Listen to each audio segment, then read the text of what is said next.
লালন পালন করছে, ওই মার স্তনে বাচ্চার জন্য আল্লাহ দয়াময় উত্তম রিজিক দান করেন। ওমা মিন দাব্বাতিন ফিল আরদি ইল্লা আলাল্লাহি রিজকুহা।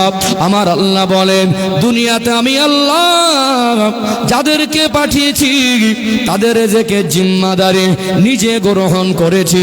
আমার আল্লাহ ছোট বাচ্চার জন্য তার জন্য উত্তম রিজিক মায়ের স্তনে বরাদ্দ করেন কি করেন না? মা রোজা রাখার কারণে মায়ের স্তনে দুধ যদি কমে যায়, ছোট বাচ্চা যদি কষ্ট পায়, আমার আল্লাহ ওই মুহূর্তেই দুধ পান করার মায়ের উপরে রোজা ফরজ করে দেয় নাই, প্রয়োজনে পরে কাজা করে দেবে। আর এক শ্রেণীর মানুষ হলো যারা হলো মুসাফির। হানাফি মাযহাবের মাসালা অনুযায়ী ৭৮ কিলোমিটার অ্যাপ্রক্স রাস্তা যদি অতিক্রম করে অথবা তার বেশি রাস্তা অতিক্রম করে তখন মুসাফির হয়ে যায়। মুসাফিরের জন্য জুমার নামাজ ফরজ নয়, মুসাফিরের জন্য মসজিদে জামাতে নামাজ পড়া জরুরি নয়। মুসাফিরের জন্য আল্লাহ দয়ার করুণা আমার আল্লাহ নামাজকে কসর করেছেন, কমিয়ে দিয়েছেন। জোহরের নামাজ 12 রাকাত, এর ভিতরে 4 রাকাত ফরজ নামাজ আছে না নেই? আপনি মুসাফির হালাতে আপনার শুধু ফরজ নামাজটাকে আল্লাহ কমিয়ে 4 রাকাত থেকে 2 রাকাত করে দিয়েছেন। আপনি মুসাফির হালাতে 2 রাকাত শুধু ফরজ নামাজটা পড়বেন, আর 2 রাকাত মাপ, আর বাকি সুন্নাত নফল আপনার ইখতিয়ারে। যদি পরিস্থিতি হয় তো পড়বেন, না পড়লে আপনার গোনা হবে না। নামাজকে যেমন আমার আল্লাহ কসর করে দিয়েছেন, ঠিক মুসাফিরের জন্য আমার আল্লাহ ওই মুহূর্তে রোজা ফরজ করে দেয় নাই। যদি পরিস্থিতি হয় তো রাখবে, আর যদি না হয় তো তার উপরে বোঝা নয়। তাহলে এখানে বোঝা যায় আল্লাহ দয়াময় সুস্থ সবল সাবালক সাবালিকাদের উপরে রোজাকে ফরজ করেছেন। কাদের উপরে? সুস্থ সবল এবং সাবালক বা সাবালিকাদের জন্য রোজা ফরজ। আমরা যারা সুস্থ সবল আমাদের জন্য আল্লাহ রোজা ফরজ করেছেন। এখানে তো অমানবিকের কোনো অপশন নেই, আছে কি? নেই। তারপরে প্রথমে বিজ্ঞানের কথা বলি। কার কথা বলি? তারপরে বিবেকের কথা বলবো। আর বিজ্ঞান আর বিবেকটা ইসলামের দলিল না, আগে বলেই দেই, শরিয়াতের দলিলটাও দেব ইনশাআল্লাহ। কারণ দলিলটা আমাদের দলিল। ইসলাম যুক্তিতে আর বিজ্ঞানের কথায় চলে না, বরং ইসলামের পথেই চলে। ঠিক বলছি না ভুল বলছি? আজকে যারা জেনারেল শিক্ষিত মানুষ, এরা আবার সোজা ভাষায় বুঝতে চায় না। কিছু হলে ওরা আবার বিজ্ঞানের কথা বলে। বিজ্ঞান বলেছে, কি বলেছে? বিজ্ঞান বলেছে। আজকে যখন আমরা অসুস্থ হই, কি হই?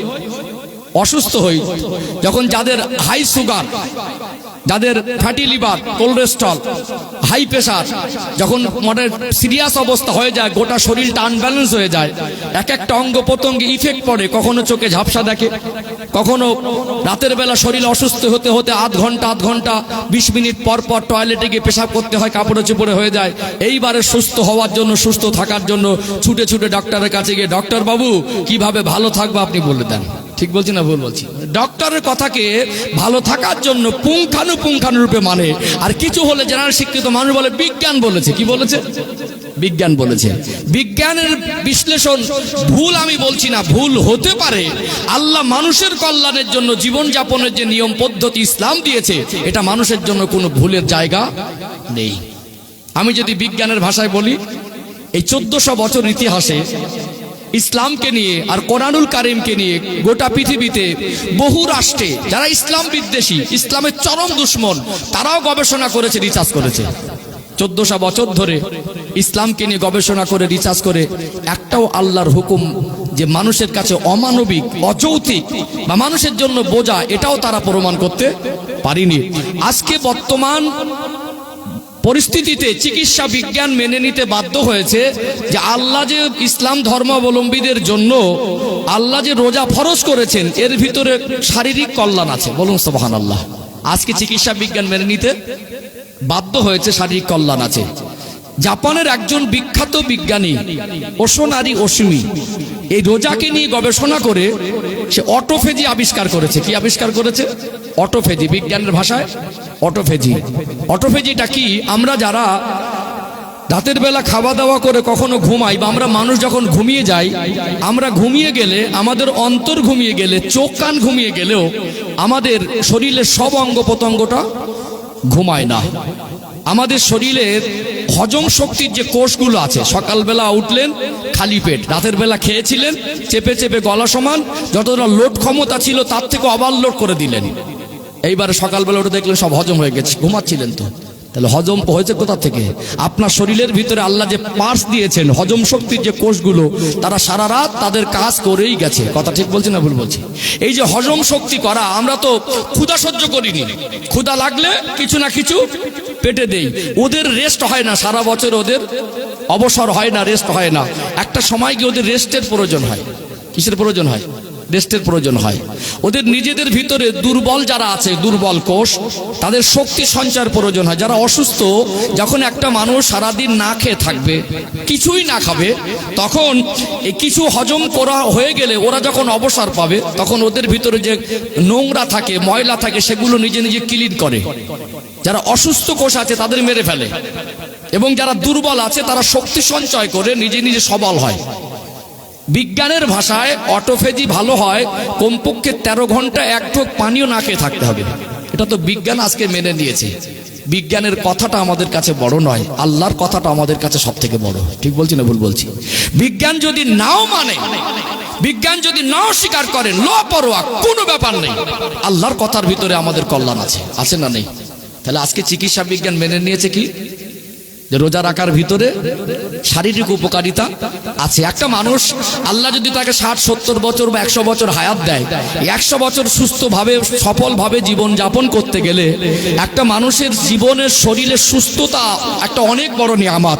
সুস্থভাবে জীবন যাপন করতে গেলে 11 মাস খেলেও একটা মাস সারাদিন রোজা রাখার ভিতরে তার ভিতরে শারীরিক উপকারিতা আছে। তার শরীরে যা খায় সেটা যদি হজম করতে না পারে, সেটা যদি হজম করতে না পারে, এর দ্বারা শরীরের বিভিন্ন রোগের উৎপত্তি দেখা দেয়। বিভিন্ন রোগের, আপনি যদি কিছুকে হজম করতে না পারেন, তাহলে আপনার শরীরের বিভিন্ন রকম যে আমাদের খাদ্যের মধ্যে যে উপাদানগুলো আছে, যেগুলো এক একটা ফলের মধ্যে এক এক রকম উপাদান আছে, সেগুলো আমাদের শরীরে বিভিন্ন পার্টসে কাজ করে, সেগুলো যদি কাজ করা বন্ধ করে দেয়, তো স্বাভাবিকভাবে একটা মানুষ অসুস্থ হয়ে যাবে। স্বাভাবিকভাবে একটা মানুষ, আল্লাহ সুস্থ থাকার পথ হিসাবে রোজা দিয়েছেন। বলুন সুবহানাল্লাহ। এটা শুধু একটা উপকার না, এর ভিতরে বহু রকম কল্যাণ আছে, সেটা আমার আলোচনায় পরিষ্কার হবে ইনশাআল্লাহ। তাহলে বিজ্ঞানের ভাষায় যারা জেনারেল শিক্ষিত মানুষ, কিছু হলে বলে বিজ্ঞান বলেছে। যারা অসুস্থ হয়ে জ্বালা যন্ত্রণা ছটফট করতে করতে ছুটোছুটি করে ডক্টরের কাছে যান, ডক্টর বাবু কি করে সুস্থ থাকবো? পেশাব তো চেপে রাখতে পারছি না, চোখে ঝাপসা দেখছি, শরীর আনব্যালেন্স হয়ে যাচ্ছে, সুগার ফেল করলে মাথা ঘুরে পড়ে যাচ্ছে, সঙ্গে সঙ্গে ঘেমে যাচ্ছে, মনে হয় দুনিয়া ছেড়ে চলে গেলাম, আরো কদিন বাঁচতে হবে, ছুটোছুটি করে ডক্টরের কাছে গেলাম, টাকা নেই, ধার করলাম। ঠিক বলছি না ভুল বলছি? ডক্টর বাবু কিভাবে সুস্থ থাকবো বলে দেন। আপনি কিভাবে সারা জীবন সুস্থ থাকবেন, ইসলামের মধ্যে আল্লাহ সেই পন্থাগুলো বলে দিয়েছেন। জোরে বলুন সুবহানাল্লাহ। আমার কথা কি বুঝতে পারছেন? তাহলে বিজ্ঞানের ভাষায় রোজাটা অযৌক্তিক, রোজাটা অযৌক্তিক না, রোজাটা অযৌক্তিক না। রোজার ভিতর উপকারিতা আছে, এটা বিজ্ঞান মেনে নিচ্ছে, চিকিৎসা বিজ্ঞান মেনে নিতে বাধ্য হয়েছে। জাপানের বিখ্যাত বিজ্ঞানী এই রোজাকে নিয়ে গবেষণা করতে করতে সে অটোফেজি আবিষ্কার করেছে, যেটা আমি ব্যাখ্যা দিলাম। কথা বুঝতে পারছেন? ও ভাইজানেরা, সোনার মানিক যুবকেরা, আব্বারা মায়েরা, তারপরও কখনো কোনো মুসলমান বা অন্য ধর্মাবলম্বীর রোজাকে নিয়ে মনে হতে পারে রোজা এমন একটা হুকুম, যদিও বিজ্ঞানের ভাষায়, বিজ্ঞানের গবেষণায় উপকার আছে এটা স্বীকার করে, বিজ্ঞান যদি এটা মেনে নেয়, তারপরেও বলবে রোজা রাখা কষ্ট, এত কষ্ট, সারাদিন এক ঢোক পানি পান করা যায় না। আমার আল্লাহ দয়াময় মনুষ্য জাতিকে অনেক বেশি ভালোবাসেন। দুনিয়াতে আমরা মানুষ, আমাদের চতুর্পাশে আত্মীয় স্বজন আপনজন যারাই আছে, আমাদেরকে যে যতই ভালোবাসুক না কেন, আল্লাহ দয়াময় আমাকে আপনাকে এত বেশি ভালোবাসেন, আল্লাহর মতো আর কেউ অতটা ভালোবাসে না। আমাদের ভালাই আল্লাহ যতটা চান, অন্য কেউ অতটা চান না। আমাদের ভালো থাকতে আল্লাহ যতটা দেখতে চান, আমরা বেশি ভালো থাকে আল্লাহ যেভাবে চান। দুনিয়ার কোনো মানুষ চায় না। ও ভাইরা বাবাজিরা, সেই আল্লাহ আমাদেরকে রোজাটাকে বোঝা হিসাবে চাপিয়ে দেয় নাই। মানুষের জন্য রোজা বোঝা নয়। তারপরে আপনার কাছে মনে হতে পারে সারাদিন না খেয়ে থাকা এটা তো কষ্ট। আমি আপনাকে চোখে আঙুল দিয়ে দেখিয়ে দিতে পারি, একটা মানুষ এই রোজা রাখলে যা কষ্ট হয়, টাকার জন্য তার থেকে আরো বেশি কষ্ট করে। টাকার জন্য তার থেকে আরো বেশি কষ্ট করে। বলুন তো, যদি মজদুরি করতে যান, যারা মাটি কোপানো বা মাটি কাটা কাজ করে, এই সারাদিন সকাল 8টা থেকে 12টা 1টা পর্যন্ত টানা রোদে মাটি কাটা বা মাটি কোপানো কাজ করা, এতে কষ্ট আছে না নেই? একটা মানুষ যদি সিমেন্টের বস্তাগুলো 50 কিলো ওজন একতলা থেকে দোতলায় তুলে মাথায় করে নিয়ে ওঠে, বলুন তো এতে কষ্ট আছে না নেই? একটা মানুষ ঠান্ডার সময় যদি মাছ ধরা কাজ করে, ভোরের বেলা পানিতে নামা, এতে কষ্ট আছে না নেই? পরিবারের হাসি মুখটা দেখার জন্য আল্লাহ দয়াময় একটা পুরুষ মানুষকে এমন নিয়ামত করেছেন, শরীরটা অসুস্থ, মনে করে কাজে না গেলে ভালো হয়, আবার মনে করে আমার ঘাড়ে ঋণের বোঝা, আমার ছেলে মেয়ে বৃদ্ধ বাবা মা কষ্ট পাবে, কাজ না করলে তো সংসার চলবে না। কখনো অসুস্থ শরীর নিয়ে মানুষের বাড়ি গিয়ে কষ্ট করে কাজ করতে হয় কি হয় না? একটা মানুষ এই প্রচন্ড ঠান্ডার সময় ভ্যানে করে নিয়ে, ইঞ্জিন ভ্যানে করে, ঠেলা গাড়িতে করে, সাইকেলে করে সবজিগুলোকে নিয়ে 700 কিলো 800 কিলো সবজি নিয়ে ভোরের বেলা প্রচন্ড কুয়াশা, ঠান্ডার সময় ভ্যানে করে টেনে টেনে নিয়ে যাচ্ছে। 10 ফুট দূরে কুয়াশার কারণে কিছু দেখা যায় না। অনেক সময় লরিওয়ালা এসে চেপে মেরে দেয়, এতে তো জান চলে যাওয়ার ঝুঁকি আছে। তারপরে একটা মানুষ টাকার জন্য ভোরের বেলা সবজির গাড়ি নিয়ে বের হয় কি হয় না? একটা মানুষ বর্তমান সময় দেখা যায় সারা রাত জেগে জেগে গাড়ি চালায়, এতেও কষ্ট আছে না নেই? জান চলে যাবার ঝুঁকি আছে না নেই? দুনিয়াতে আমরা যারা মানুষ টাকার জন্য আমরা অনেক কষ্ট করে, যেখানে কষ্ট করে টাকা পাওয়া যায় সেখানে আমরা যুক্তি খাড়া করিনি। আমরা যতই কষ্ট করি না কেন, সাধারণত একদিন কাজ করে আমাদের রোজের দাম 5000 টাকা হয় না। একদিন কাজ করে 5000 টাকা ইনকাম করা যায়? একটু হাঁকু দেন না, ইনকাম করা যায় না। তাহলে আমরা টাকার জন্য কষ্ট করি কি করি না? এমন এমন কাজ টাকার জন্য মানুষ করে, সেখানে জানের ঝুঁকি আছে, আছে না নেই? যারা বিভিন্ন রকম রিক্সের মেশিন চালানো কাজ করে, অনেকের হাত চলে গেছে না মেশিনের মধ্যে, গেছে না যায়নি? যারা ড্রেনে নেমে ড্রেন পরিষ্কার করে, অনেক সময় ড্রেনের মধ্যে নেমেছে, লাশটা টেনে বার করতে হয়েছে না হয়নি? কিসের জন্য? টাকার জন্য। 700 800 1000 টাকা 1500 টাকা রোগের জন্য মানুষ জান চলে যাবার আশঙ্কাও যেখানে আছে সেখানেও কাজ করে। সেটাকে কেউ অমানবিক আর অযৌক্তিক বলে না। যারাই রোজা রাখে না, যারাই বলে রোজা অনেক কষ্ট, যারাই বলে রোজা রাখলে ক্ষুধা সহ্য করতে পারি না, রোজা রাখলে মানে নেশায় অভ্যস্ত, এটা আমার মেনটেনেন্স হয় না, যারা বলে রোজা রাখলে গ্যাস হয়, যারা বলে, যাদের কাছে মনে হয় রোজাটা বোঝা, আপনি বলুন না সারাদিন কিছু না খেয়ে থাকলে 5000 টাকা দেবো। কত টাকা? সকাল থেকে সন্ধ্যা পর্যন্ত কিছু না খেয়ে থাকলে সন্ধ্যাবেলা 5000। 1 মাস রোজা রাখলে 1.5 লাখ টাকা। না খেয়ে থাকা মানুষের অভাব হবে? একটু হাঁকু দেন না। না খেয়ে থাকা মানুষের অভাব হবে? যারা প্রকৃত মুসলমান তারা তো টাকার জন্য রোজা রাখে না, সে রোজা রেখেছে আল্লাহর জন্য। যদি বলে আমার জন্য একদিন রোজা রাখো, আমার জন্য, আর তোমাকে 2 কোটি টাকা দেবো, একজন ইমানদার তার ইমানকে 2 কোটি কেন 200 কোটি টাকার বিনিময়ে বিক্রি করে না? করবে? এই মাথাটা আল্লাহ ছাড়া অন্য কারোর কাছে ইমানদার নত করবে? যদি কেউ বলে তোমাকে 500 কোটিও টাকা দেবো, কত টাকা? তুমি আল্লাহ ব্যতীত অন্যকে সৃষ্টিকর্তা বলে মানো, একজন ইমানদারের কাছে 500 কোটি টাকা শুধু না, তার দুনিয়া জীবন আর দুনিয়ার সারা বাদশাহী যদি তাকেও দেওয়া হয়, একজন ইমানদার দুনিয়া যত দাম মনে করে তার থেকে ইমানের দাম বেশি মনে করে কি করে না? তাহলে আমরা যারা মুসলমান, আমরা রোজা রাখি আল্লাহকে সন্তুষ্ট করার জন্য, আর আল্লাহ আমাদের যা হুকুম দিয়েছেন সেটা আমাদের কল্যাণের জন্য। আল্লাহর হুকুম মেনে চলা আমাদের জন্য বোঝা না, এটা আমাদের বিশ্বাস। কথা ঠিক না বেঠিক? কিন্তু যারা ইসলাম বোঝে না, যারা রোজাকে নিয়ে বাহানাবাজি করে, যদি 5000 টাকা করে অফার করা হয় তারাই আগে লাইন দেবে। ঠিক বলছি না ভুল বলছি? লাইন দেবে না? আপনি বলবেন 30 জনের নাম নেবো, কজনের? দালাল লেগে যাবে, ভাই 5000 দিতে হবে না, আমাকে 2000 করে দিবে, আমার নামটা নেই। কথা বুঝতে পারছেন না? 5,000 দিতে হবে না, 2,000 করে দিবি। আবার 1 মাস শেষ হয়ে গেলে বলবি 1 মাসে কি শেষ করে দিলে? এটা সারা বছর হলেও করব। তাহলে এবারে বলুন, টাকার জন্য যদি অফার করা হতো, যারাই রোজা রাখেন এরা বাহানাবাজি করতো। আমার ওয়াজ কি বুঝতে পাচ্ছেন? ওয়াজের অনেক রকম কোয়ালিটি আমি একটু বলে নেই, প্রায় দিন আমি বলি প্রত্যেক দিন কথাটা। যারা আমার অনলাইনে বক্তব্য শোনেন তাদের কাছে একটু বিরক্তিকর মনে হবে, হুজুর বারবার একই কথা বলে। আপনারা অনলাইনে একইভাবে আমাকে প্রত্যেক দিন দেখেন, কিন্তু আমি যেখানে যাই প্রত্যেক দিন নতুন নতুন মানুষের কাছে আমাকে যেতে হয়। আমি আবারও রিপিট করছি, আমি আপনাদের খুশি করার জন্য কথাগুলো বলছি না। আমি আপনার মন জয় করতে বসিনি, হক আদায় করতে বসেছি, দিন বোঝাতে বসেছি, ইসলামের আলো পৌঁছে দিতে বসেছি। আমার কথায় আপনি যদি খুশি না হন, লাপরোয়া, আমার কোনো ব্যাপার নেই। আমার মজলিস থেকে কেউ যদি উঠেও চলে যান, আমি এমন এক মেজাজের মানুষ, আমার যাররা কষ্ট হয় না, কারণ এর থেকে ভালো কথা আমার কাছে আর নেই। আমি আপনাকে দিন বোঝাচ্ছি।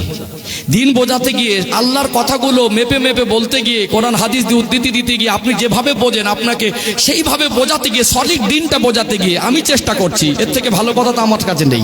এর থেকে আপনার জন্য ভালো জিনিস আমার কাছে আর কি আছে? এটা যদি আপনার ভালো না লাগে, আপনার দুর্ভাগ্য। এই জন্য আমার কথা কি বুঝতে পারছেন? অজের অনেক রকম, জীবনে তো অনেক অজ শুনেছেন, অজের অনেক রকম কোয়ালিটি আছে। আমার অজের ধারা ভঙ্গি, আমার বক্তব্যের কোয়ালিটি একটু ভিন্ন তারায় চলে।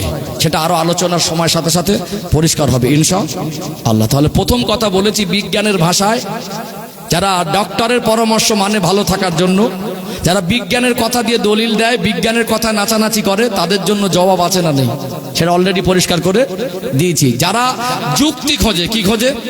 যুক্তি খোঁজে। এটা অযৌক্তিক মনে করছেন, সারাদিন না খেয়ে থাকা সত্যিকারের কষ্ট। হুজুর যতই বোঝা সে বুঝতে চাইবে না, ওর বিবেকের কাছে নিজে নিজে লজ্জিত হয়ে যাবে। যদি 5,000 টাকা করে না খেয়ে থাকার অফার হতো, পৃথিবীর মানুষ এত পরিমাণে রোজা রাখার জন্য লাইন দিত, তখন মুখ থেকে কোনোদিন বলতোই না এটা অমানবিক। বলতো কি? বরং এটা পৃথিবীর চিত্র দেখে বোঝা যায় রোজা রাখলে জানের ঝুঁকি নেই। আল্লাহ এতটা কঠোর নয়, আর মানুষকে আল্লাহ ইসলামকে বোঝা হিসাবে চাপিয়ে দেয়নি। ইসলাম মেনে চলা মানুষের জন্য কঠিন নয়, ইসলাম মেনে চললে মানুষের জীবন সহজ হয়। কি হয়? শান্তির হয়, সম্মানের হয়। অর্থাৎ এখানে একটা মানুষ যদি রোজা রাখা অবস্থায় হঠাৎ করে অতিরিক্ত অসুস্থ হয়ে যায়, ওই অতিরিক্ত অসুস্থতার মাঝেও আল্লাহ তাকে রোজাটাকে পুরো সন্ধ্যা পর্যন্ত না খেয়ে থাকাটা আইন জারি করে রাখেনি।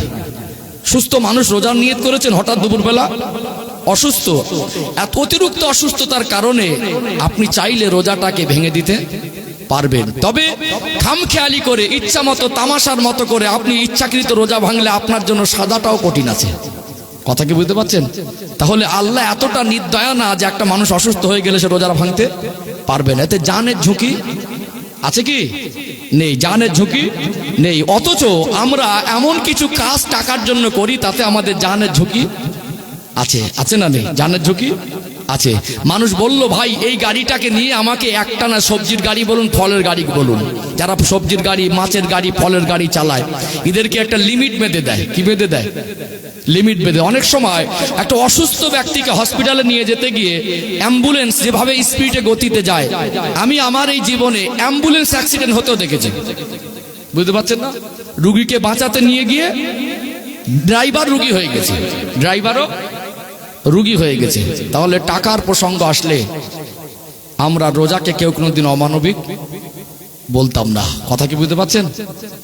আর একটা দলিল দেই, ইনশাআল্লাহ। অসুবিধা হচ্ছে নাকি? ও ভাইজানেরা, সোনার মানিক যুবকেরা, আব্বার মায়েরা, আল্লাহ পাক ইসলামকে মেনে চলা মানুষের জন্য কঠিন করে দেয় নাই। ইসলামকে যদি ইসলামের মতো করে বুঝতে পারেন, আপনার জীবন পরিবর্তন সহজ হয়ে যাবে। আপনার জীবনে আল্লাহর আদেশ নিষেধ মেনে চলা, আমার নবীর সুন্নাত তরিকা আমল করা, আপনার জীবন সহজ হয়ে যাবে। দুনিয়াতে আমরা মানুষ, আল্লাহ এমন আমাদের অল্প সময় হায়াতে জীবন দিয়েছেন। ফাইজা জাআজালুহুম লা ইস্তাখিরুনা সাআতাও ওয়া লা ইস্তাকদিমুন। আল্লাহ বলেন, বান্দা বান্দে ইন্তেকালের সময় হয়ে গেলে সামান্য যাররা টাইম আগে পিছে করা হবে না। এই দুনিয়াটা ভাড়া বাড়ির মতো, মেহমান খানার মতো। আল্লাহ ডাক দিলে চলে যেতে হবে। যতদিন আল্লাহ হায়াতে রেখে রেখেছেন। আল্লাহর আদেশ নিষেধ মেনে চলার ভিতরে আমাদেরও কল্যাণ আছে। আল্লাহর কোনো হুকুম আমাদের জন্য বোঝা নয়। যদি রোজাকে ঠিক করে ইসলাম যেভাবে ইসলামের সত্যতা, ইসলামের গুরুত্ব মহত্ব, ইসলামকে যদি সঠিকভাবে বুঝতে পারেন, হয়তোবা যারা বাহানাবাজি করে আমাদের মধ্যে, তাদের ভিতরে ইমানের দুর্বলতা দূরে সরে যাবে। আল্লাহর কথাগুলো ভালো করে বুঝলে, রসুলের কথাগুলো ভালো করে বুঝলে, ইসলামকে ভালো করে জানলে হয়তো তার ইমান মজবুত হবে। এই রহমতের মাসটা তার জীবনে রহমত হিসাবে আসবে। জোরে বলুন সুবহানাল্লাহ। দুনিয়াতে আমরা মানুষ, যদি আমরা আমাদের বিবেক দিয়েও দেখি, রোজাটাকে অমানবিক প্রমাণ করা যাবে না। রোজাটা অমানবিক নয়, অযৌক্তিক নয়। এটা মানুষের কল্যাণ, সমাজের কল্যাণ, দিনের মানুষের দুনিয়ার কল্যাণ, আখিরাতের কল্যাণ। একটা মানুষকে রোজার মাস আসলে, রোজার মাসের হক আদায় করলে, এই রহমতের মাসের আমল তার জীবনকে পবিত্র করে দেয়। জোরে বলুন সুবহানাল্লাহ। ক্ষমা প্রাপ্তদের অন্তর্ভুক্ত করে দেয় এই রহমতের মাস। আমার আল্লাহ এই মাসে কোরআনুল কারীমকে নাজিল করেছেন। কোরআনুল কারীম আল্লাহ পাক বলেন, শাহরু রমাদানাল্লাযী উনজিলা ফীহিল কুরআন। আমি আল্লাহ কোরআনুল কারীমকে রমাদানুল মুবারক মাসে নাজিল করেছি। এটা এমন একটি বরকতময় মাস, কোরআনুল কারীম নাজিল হওয়ার মাস। অর্থাৎ আজকে দিনে আপনার কাছে যদি রোজা রাখাটা বোঝা মনে হয়, রোজা আসার আগে থেকে যদি আপনার অস্বস্তি বোধ হয়, রোজা আসলে পরে যদি মনে হয় অম্বল হয়, যদি মনে হয় বদ হজম হয়, যদি মনে হয় রোজা রাখলে নেশার দ্রব্য যেভাবে ব্যবহার করে অভ্যস্ত, সেটা সারাদিন রোজ নেশার দ্রব্য থেকে দূরে রাখা নিজেকে কষ্ট হয়, বাহানাবাজি করে রোজা ছেড়ে দেন।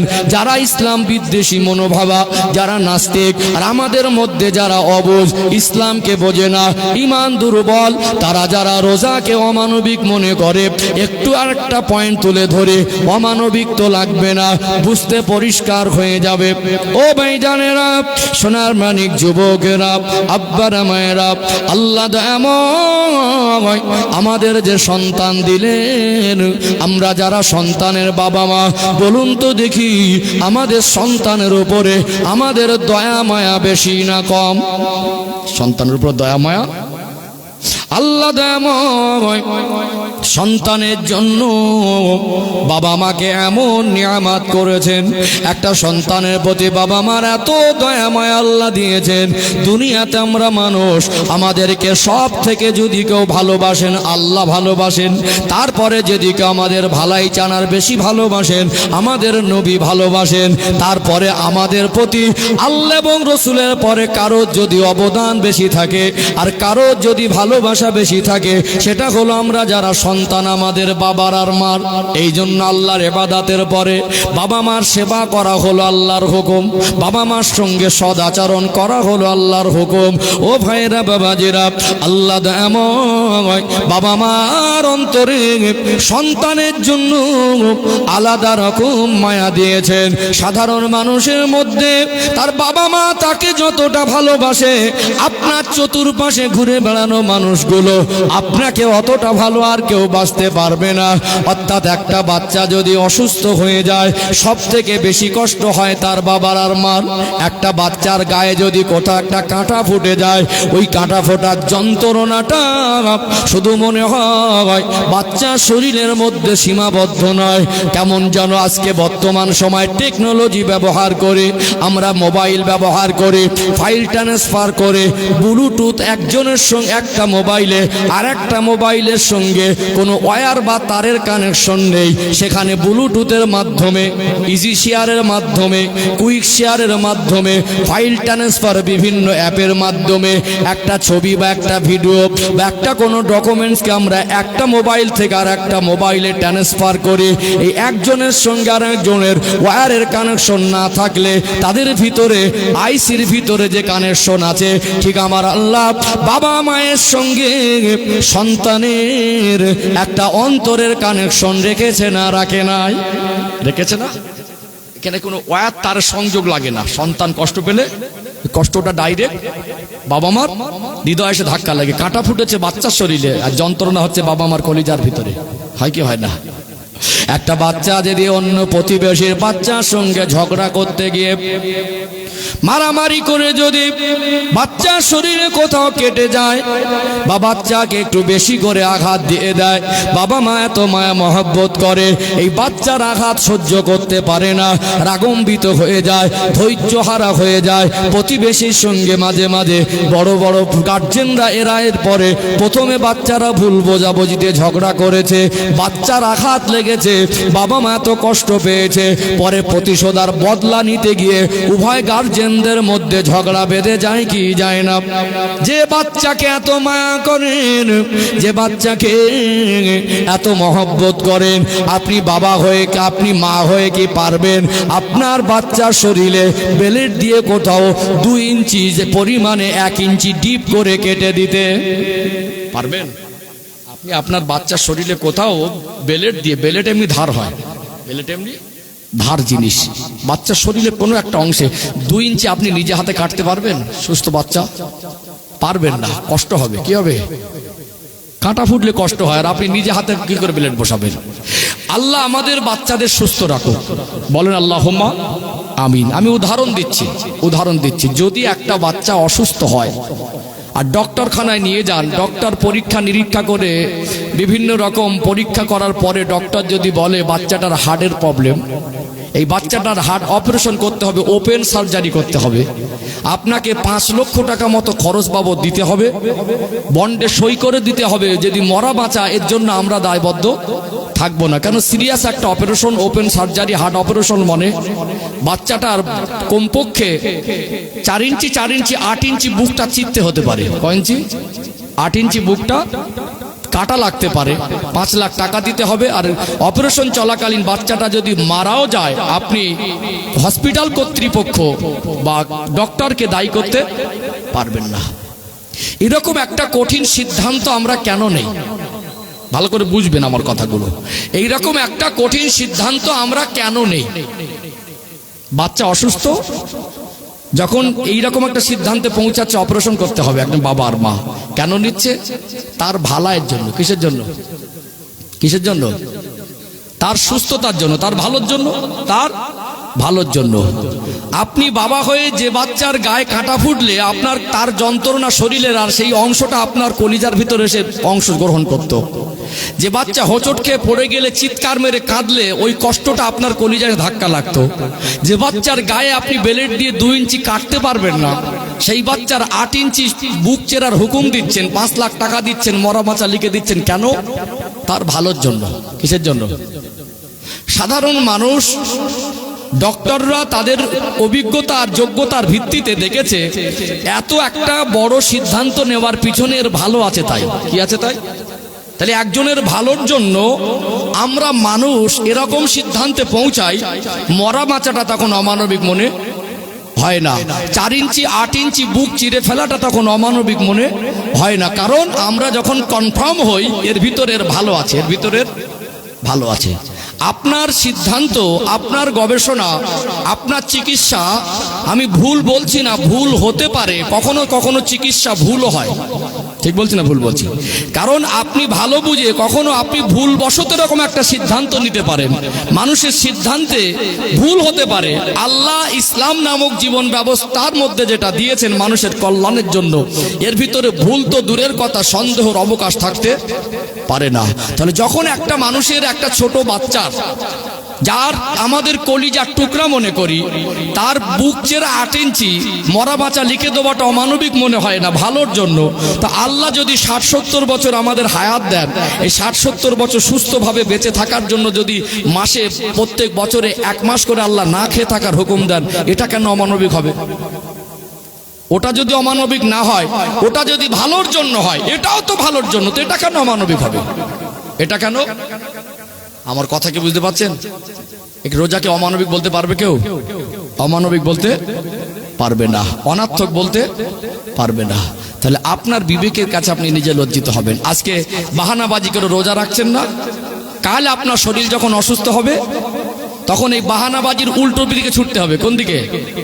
আজকে আল্লাহ আপনাকে রোজা দিয়েছেন, এতটা কষ্ট নয় যে যেটা আপনি করতে পারবেন না, বরং আপনি টাকার জন্য এর থেকে বেশি কষ্ট করেন। আজকে এই কষ্টটাকে আপনি বাহানাবাজি করে এড়িয়ে চললে, কেন টাকা পাওয়া যায় না, বুঝতে পারছেন না? আপনি এড়িয়ে চললে কাল যে টাকার জন্য কষ্ট করেন, কালকে আপনার এর থেকে বেশি মেহনত করে সেই টাকা ডাক্তারখানায় গুনতে হবে। আমার কথা কি বুঝতে পারছেন? আজকে বাহানাবাজি করে রোজা রাখবেন না। আপনার যেটা শরীরের জন্য প্রয়োজন ছিল, 60-70 বছর সুস্থভাবে বাঁচার জন্য যেটা প্রয়োজন ছিল, আপনি সেটা আপনার ভালো বুঝছেন না, তাহলে আজকে এই কষ্ট যতটা হতো, এমন একটা রোগ আপনার ভিতরে উৎপত্তি দেবে, সেই রোগটার জন্য রোজা রাখলে যে কষ্ট হলে সেই রোগটা হতো না, রোজা না রাখার কারণে এর থেকে একটা কঠিন রোগ হয়ে যাবে। ওই রোগ নিরাময়ের জন্য যন্ত্রণার অংশটাও আপনাকে, যন্ত্রণার ভাগটা নিতে হবে। আর এর থেকে বেশি কষ্ট করে, রোজা রাখার থেকে বেশি কষ্ট করে কামাই করে সেই টাকা নিয়ে আপনার ডাক্তার দেখাতে হবে। কথা কি বুঝতে পারছেন? আল্লাহ চান না মানুষ রোজা রেখে সুস্থ থাক, এটা আল্লাহ চান। আল্লাহ চান না এর থেকে বেশি কষ্ট করে টাকাটা নিয়ে ডাক্তারখানায় গিয়ে যন্ত্রণা ভোগ করুক আর কষ্টের টাকাটাও ব্যয় করুক।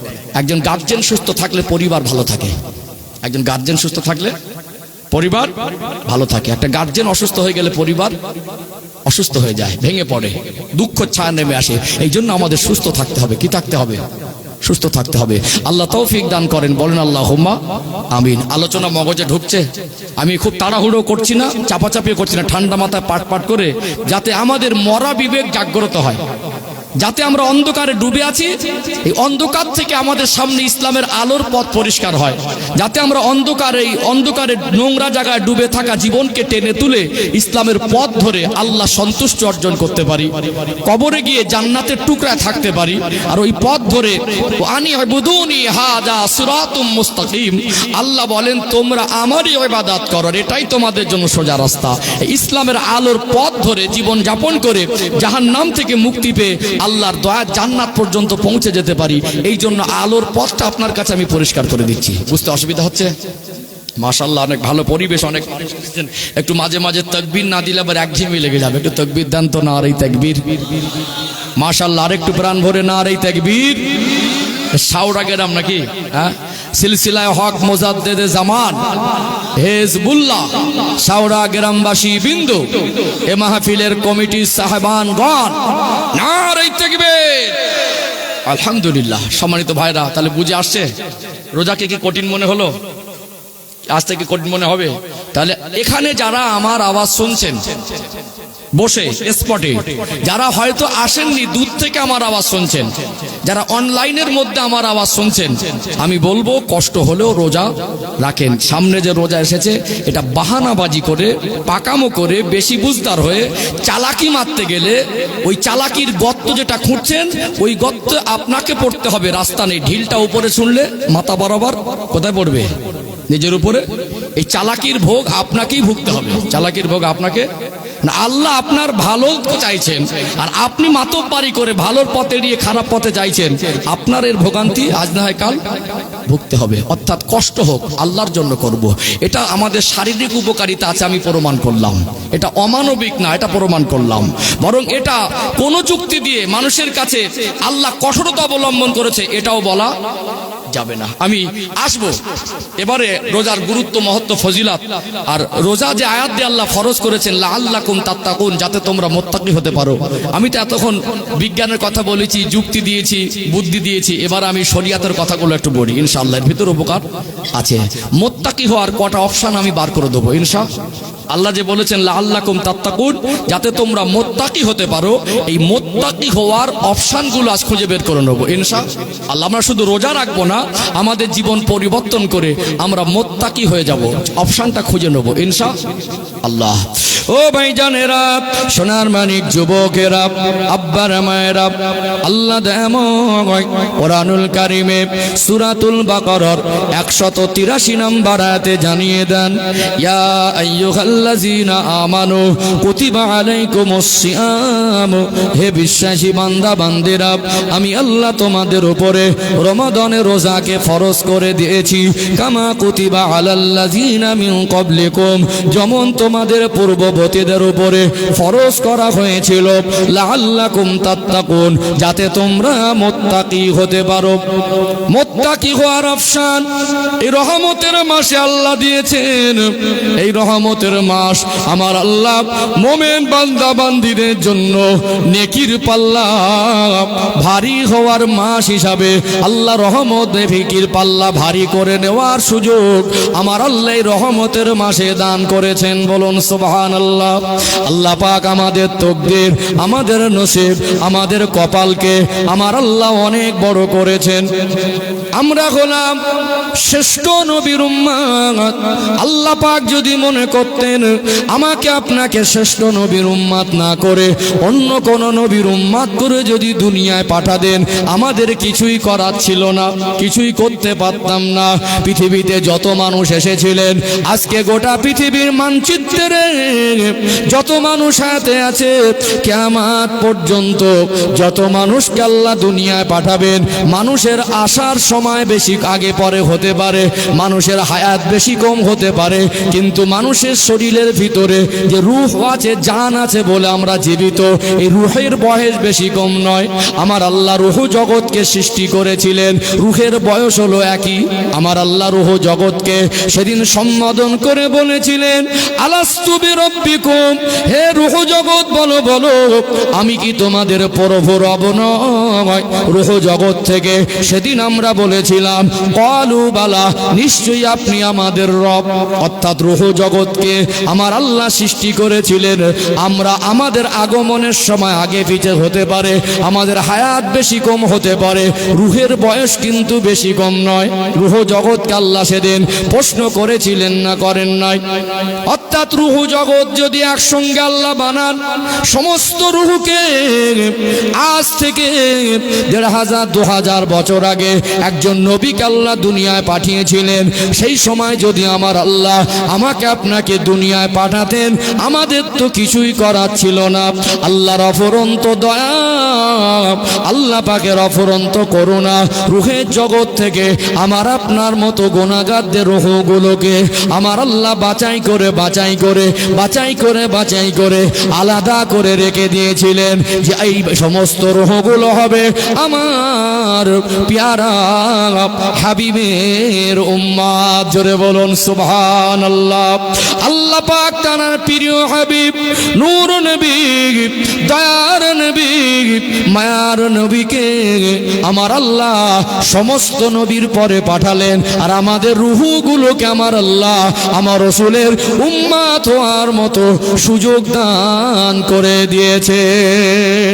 আল্লাহ আমার আপনার নবীকে এত বেশি ভালোবাসেন, আল্লাহ সৃষ্টি জগতের মধ্যে আমার আল্লাহ কত ভালো আর কাউকে বাসেন না। আমার আল্লাহ আমার রাসূলকে প্যারা হাবিব বলেছেন।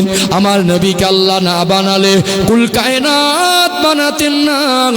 আমার নবী সৃষ্টি জগতের মধ্যে শ্রেষ্ঠ। আমার নবীকে আমার আল্লাহ নবীদের জন্য নবী করে নবীদের ইমাম বানিয়ে আল্লাহ পাক ইমামুল আম্বিয়া করেছে। ও ভাইরা বাবাজিরা, আমাদের তকদির নসিব কতটা বড়। আমার নবী হলেন নবীদের নবী, আমার নবী হলেন ইমামুল আম্বিয়া।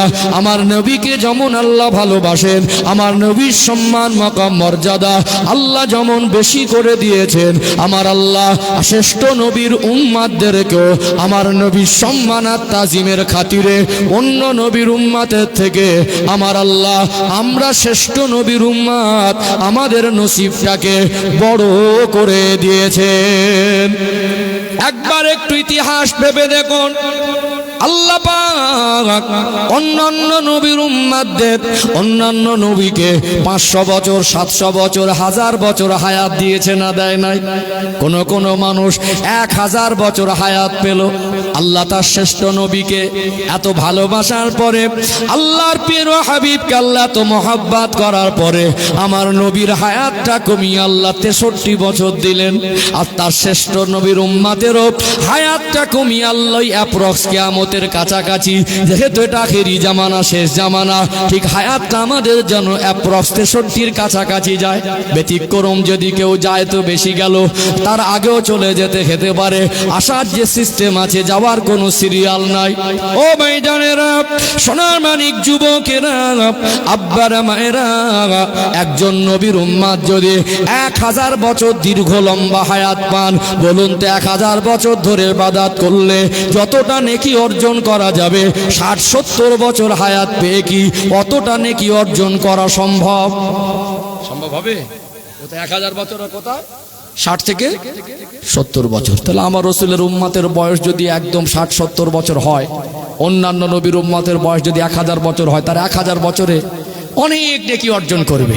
তুলনামূলকভাবে হাসরের ময়দানে সব নবীর উম্মতরা যেদিন উঠবেন, আমরা শ্রেষ্ঠ নবীর উম্মতরা সেদিন উঠব, আমাদের গোনার পাল্লা, হালকা নেকির পাল্লা যদি কারোর ভারী হয়, তো দেখা যাচ্ছে ভারী হয়েও নেকির পরিমাণটা যতটা, অন্য নবীর উম্মতের নেকির পরিমাণ বেশি। হিসাবটা ঠিক এরকম, যদি 1000 বছর আল্লাহ কাউকে হায়াত দেন, তাহলে 1000 বছর বয়সে সেই মানুষটা হয়তোবা, আমি বোঝাচ্ছি, হয়তোবা নেকি করলো যত গুণ, তার থেকে গোনা বেশি, হয়তোবা গোনা বেশি। অর্থাৎ আমরা নেকি বেশি করেছি, কিন্তু তার থেকে বেশি না। বুঝতে পারছেন না? হয়তো সে 20 বছর বয়সে দুনিয়াবি কামাই করলো, মানে 1000 বছর বয়সে সে 100 টাকা রোজগার করলো, কথা উদাহরণস্বরূপ বলছি, 100 টাকা রোজগার করলো। আর আমরা এই 63 বছর বয়সে 10 টাকা রোজগার করলাম, তাহলে ওর গোনা 200 টাকার মতো আর নেকি 100 টাকার মতো। বুঝতে পারছেন না? তাহলে সে নেকির পাল্লা হালকা হলেও আমাদের নেকি কম। তাহলে আল্লাহর হাবিব কষ্ট পাবেন না? কষ্ট পাবেন না আমার নবী? সেখানে অন্যান্য নবীরা হয়তো গর্ববোধ করবেন, আল্লাহ আমার উম্মতের নামায় আমালে অনেক নেকি, আল্লাহ আমার উম্মতকে ভালোবেসে অনেক সুযোগ দিয়েছেন। তারা গর্ববোধ করে হয়তো বলবেন, আমার উম্মতের নেকির পাল্লা আজকে অনেক ভারী। আমার নবী কষ্ট পাবেন না? আমার নবীর শুধু কষ্ট পাবেন না, আমরাও ছোট হব। আল্লাহ আমাদের শ্রেষ্ঠ নবীর উম্মত করেছেন, এটা আমাদের তকদির, এটা আমাদের নসিব। ও ভাইজানেরা, সোনার মানিক যুবকেরা, আব্বারা মায়েরা, আল্লাহ পাকের অফুরন্ত দয়া, আল্লাহ পাকের করুণা, আমার আল্লাহ শ্রেষ্ঠ নবীর উম্মতেরকে হায়াত কমিয়ে দিলেও আমার আল্লাহ তাদের জীবনে এমন এমন কিছু মুহূর্ত, এমন এমন কিছু রাত দেবেন, এমন এমন কিছু মাস দেবেন, আমার শ্রেষ্ঠ নবীর উম্মতগুলো যদি তারা ওই সময়গুলো কাজে লাগাতে পারে, অন্য নবীর উম্মতগুলো তারা 1000 বছর হায়াত পেয়ে যে পরিমাণে নেকি অর্জন করেছে, শ্রেষ্ঠ নবীর উম্মত 60-70 বছর হায়াত পেয়ে যদি তারা যেভাবে ইবাদত করতে আল্লাহ বলেছেন, যেমন তাদের জীবনে আল্লাহ অফার দিয়েছেন, তাদের নেকি অর্জনের সুযোগ বেশি দিয়েছেন, তারা যদি সেগুলো সুযোগগুলোকে কাজে লাগাতে পারে, 1000 বছর বয়সে হায়াত পেয়ে যতটা নেকি অর্জন হয়েছে 50 বছর হায়াতে, তার থেকে বহুগুণ নেকি বেশি অর্জনের সুযোগ আমার আল্লাহ শ্রেষ্ঠ নবীর উম্মতের জন্য সুযোগ করে দিয়েছেন। জোরে বলুন সুবহানাল্লাহ। এই রহমতের মাস, এটা হলো রমাদানুল মুবারক মাস। এরপর এই যে মাসে অবস্থান করছে, এই শাবান মাস, এই মাসের 15 তারিখটা হলো শবে বরাতের রাত। কিসের রাত? লাইলাতুন নিসফি মিন শাবান। শাবানের 15 তারিখের রাত, যাকে শবে বরাত বলে জানেন বা লাইলাতুল বরাত বলে জানেন, এই রাতটা হলো মুক্তি রজনী, গুনার পাল্লা হালকা করে নেওয়ার মাস। এই রাতটার ফজিলাত, গুরুত্ব, মহত্ব বিস্তারিত বলবো না, যেহেতু শবে বরাত আমাদের থেকে বিদায় নিয়েছে। আর রোজার মাসে একটি রাত আল্লাহ দিনের, এই রাতটা হলো লাইলাতুল কদরের রাত। কি রাত? লাইলাতুল কদরের রাত। রোজার মাসটাকে আল্লাহ আমাদের জন্য কেমন রহমত দিয়েছেন একটু জানা দরকার আছে না? আছে না? তাহলে আমরা যদি জানতে পারি, রোজার মাসের হক আদায় করতে পারবো ইনশাআল্লাহ। ও ভাইজানেরা, সোনার মানিক যুবকেরা, আব্বারা মায়েরা, একটি রাত সারা বছরে একবার পাওয়া যায়, ওই রাতটার নাম হলো লাইলাতুল কদরের রাত। আমার আল্লাহ মহিমানিত আল কোরআনুল কারিমে 114টি সূরা দিলেন। 114টি সূরার ভিতরে একটি সূরার নাম হলো সূরাতুল কদর। একটি রাতের নামও কদর, একটি সূরার নামও কদর। এমন আল্লাহ সম্মানী রাত রাত দিলেন, এমন বরকতময় রাত আল্লাহ শ্রেষ্ঠ নবীর উম্মতের জন্য দিলেন। সেই রাত এত সম্মানী, ওই রাতের নামে আমার আল্লাহ একটা কমপ্লিট সূরাও নাজিল করেছেন। বলুন সুবহানাল্লাহ। আল্লাহ পাক কোরআনুল কারীমে বলেন, ইন্না আনজালনাহু ফি লাইলাতুল কদর। আল্লাহ পাক বলেন, নিশ্চয়ই আমি আল্লাহ আমার মহিমান্বিত আল কোরআনকে এই কদরের রাতে নাজিল করেছি। কি মহিমান্বিত কোরআন! পৃথিবীর জমিনের শ্রেষ্ঠ কিতাব, জালিকাল কিতাবুল লা রাইবা ফি। ওই কিতাবে ভুল তো দূরের কথা, সন্দেহের অবকাশ পর্যন্ত নেই। এই কোরআনুল কারীমকে আল্লাহ নাজিল করলেন সেটাও কদরের রাতে। আল্লাহ এটাই বললেন, ইন্না আনজালনাহু ফি লাইলাতিল কদর। আমার আল্লাহ বলেন, নিশ্চয় আমি আল্লাহ কদরের রাতে কোরআনুল কারীমকে নাজিল করেছি। পরের রাতে আল্লাহ বলেন, ওমা আদরাকা মা লাইলাতুল কদর। প্রশ্ন চলে, আল্লাহ বলেন, লাইলাতুল কদরটা কি তোমরা জানো? প্রশ্ন চলে, আল্লাহ বলছেন, লাইলাতুল কদর কি আমার বান্দা বান্দিরা তোমরা কি জানো? আল্লাহ আবার নিজেই উত্তর দিচ্ছেন, লাইলাতুল কদরে খায়রুম মিন আলফি শাহর। লাইলাতুল কদর হলো সেই রাত, একটি রাত সহস্র মাস অপেক্ষা উত্তম। একটি রাতকে আমার আল্লাহ 1000 মাস অপেক্ষা উত্তম বানিয়ে দিয়েছেন। জোরে বলেন না, নারে তাকবীর, নারে তাকবীর। আমি তো হিসাব করে ওয়াজ করি, আমার ওয়াজ সব হিসাবের হয়। একটু হিসাবটা করে দেই, যারা আমার ওয়াজ শোনেন জানেন। তো সহস্র মাস, যেটাকে 1000 মাস, সহজ ভাষায় আল্লাহ বলেননি 1000 মাসের সমান, এই কথা আল্লাহ বলেননি। লাইলাতুল কদরি খায়রুম মিন আলফি শাহর, 1000 মাস অপেক্ষা উত্তম। কতটা? 1000 মাস অপেক্ষা আরো দামি, আরো উত্তম, আরো ভালো। তার মানে 1000 মাসকে কত বছর ভাগ করে দেখেন? 12 মাসে ক বছর? 1 বছর কত মাসে? খিদে লেগেছে না ঘুম লেগেছে? রেসপন্স দেন। 1 বছর হয় ক মাসে? 12 মাসে। তাহলে 1000কে 12 দিয়ে ভাগ করলে কত বছর বেরিয়ে যাবে না? বেরিয়ে যাবে তো। আপনি বাড়ি গিয়ে ক্যালকুলেটারে মারবেন, 1000 দিয়ে ভাগ দিয়ে 12 করবেন, তাহলে কত বছর বেরিয়ে যাবে?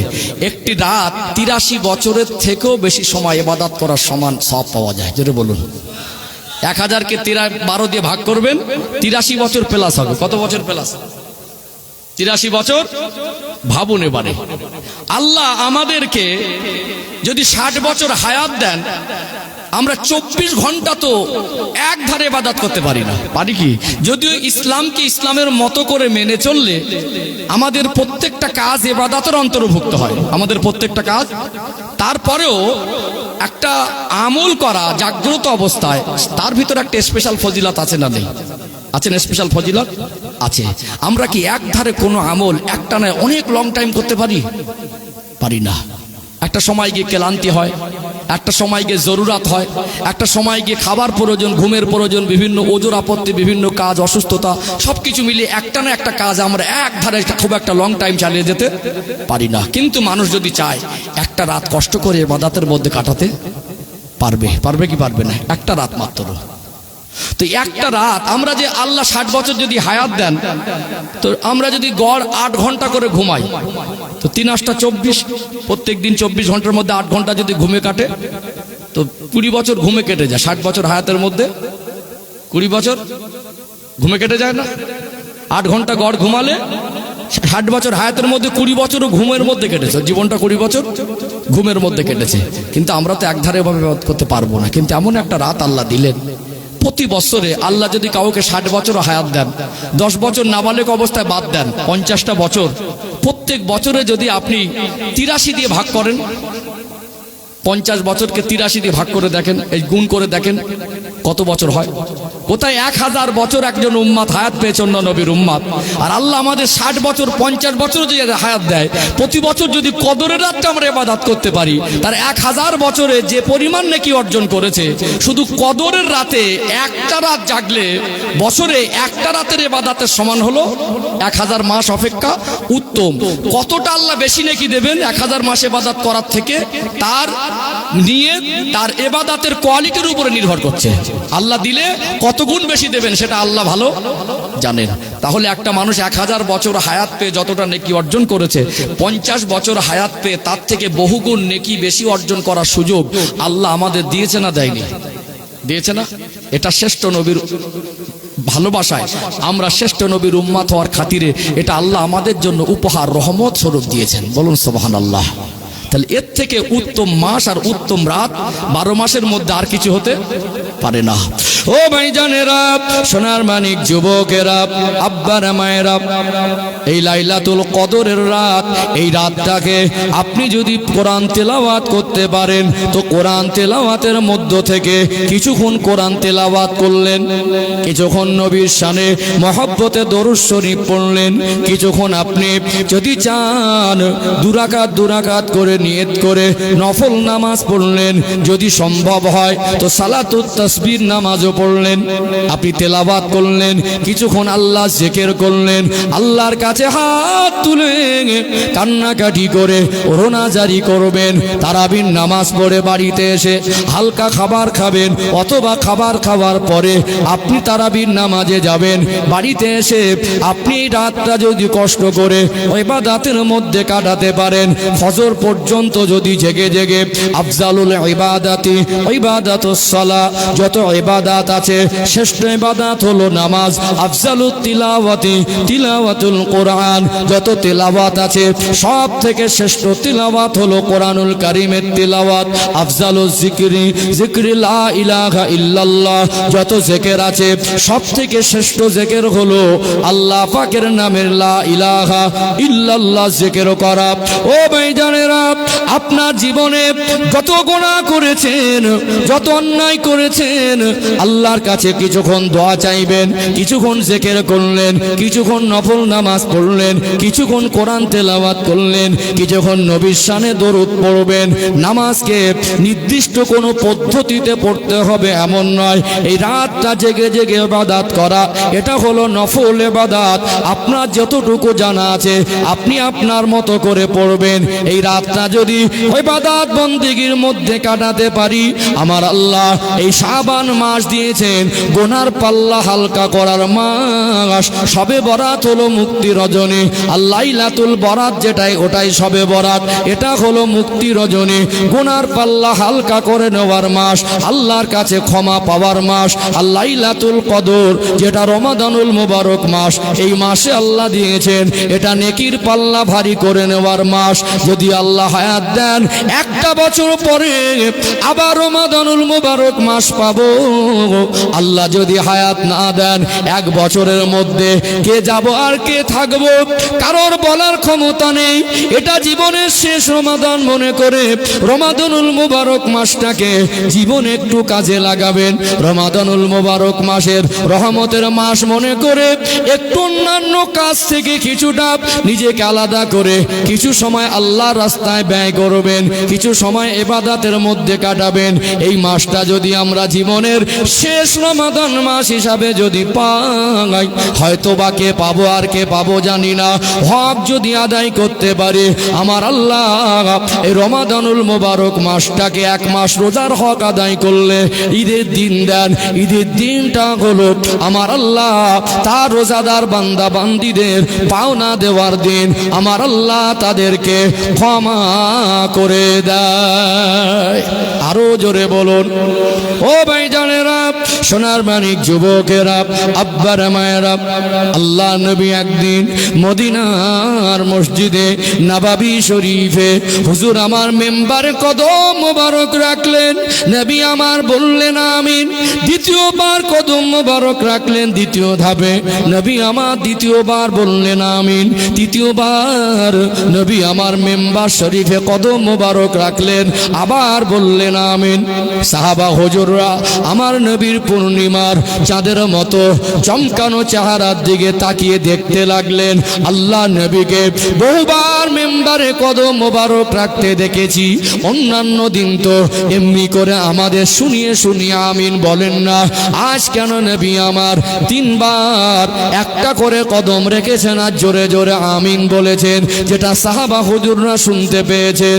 সাহাবা হুজুরদের মনের মধ্যে প্রশ্ন উদয় হয়ে গেল, আল্লাহ নবীর পূর্ণিমার চাঁদের মতো চমকানো চেহারার দিকে তাকালেন। ইয়া রাসূলুল্লাহ, হাবিবাল্লাহ, হুজুর অন্যান্য দিন আপনি মেম্বারে কদম মোবারক রাখেন, এমনি করে তো আমিন বলেন না, আজকে কেন আপনি আমিন বললেন?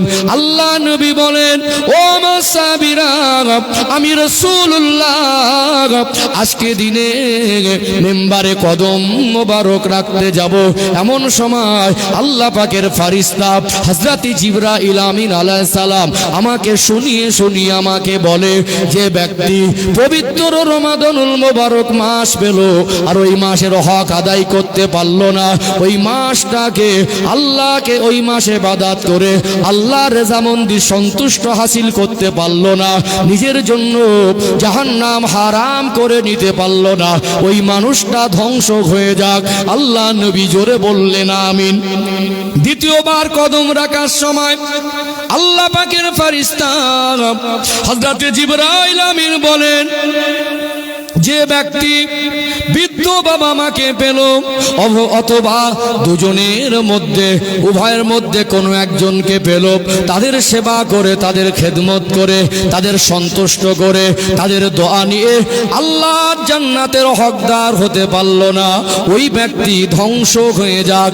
আল্লাহ নবী বললেন আমিন। তৃতীয়বার নবী আমার আমিনের ব্যাখ্যা দিতে লাগলেন, যে ব্যক্তি জিবরাইল আমিন আলাইহিস সালাম আমার নবী দ্বিতীয়বার মেম্বারে কদম রাখতে যাবেন, আমার রাসূলকে শুনিয়ে শুনিয়ে বলেন, যে ব্যক্তি নূর নবী, দয়ার নবী, মায়ার নবী, রাহমাতাল লিল আলামিন হুজুরের পেয়ারা মধুমাখা নাম মোবারক শুনল আর দরুদ পড়ল না, ওই ব্যক্তি ধ্বংস হয়ে যাক।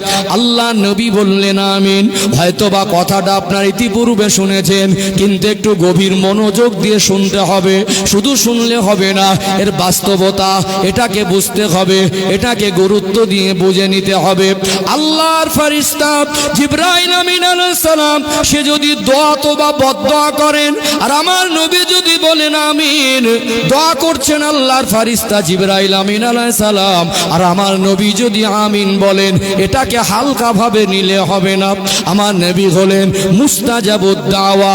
আল্লাহ পাক আমার নবীর সম্মান, মাকাম, মর্যাদাটাকে এত বেশি বাড়িয়ে দিয়েছেন, আমার নবীর এই নূরানি হাত দুটোর সম্মান, মাকাম, মর্যাদা আল্লাহ এতটা বাড়িয়ে দিয়েছেন, আমার নবী তার জীবদ্দশায় যতবার আল্লাহর কাছে হাত দুখানা তুলে কিছু চেয়েছেন, আমার আল্লাহ আমার রাসূলকে কষ্ট দেন নাই, আমার রাসূলুল্লাহর এই নূরানি হাত মোবারক দুটো কোনোবার ফিরিয়ে দেন নাই।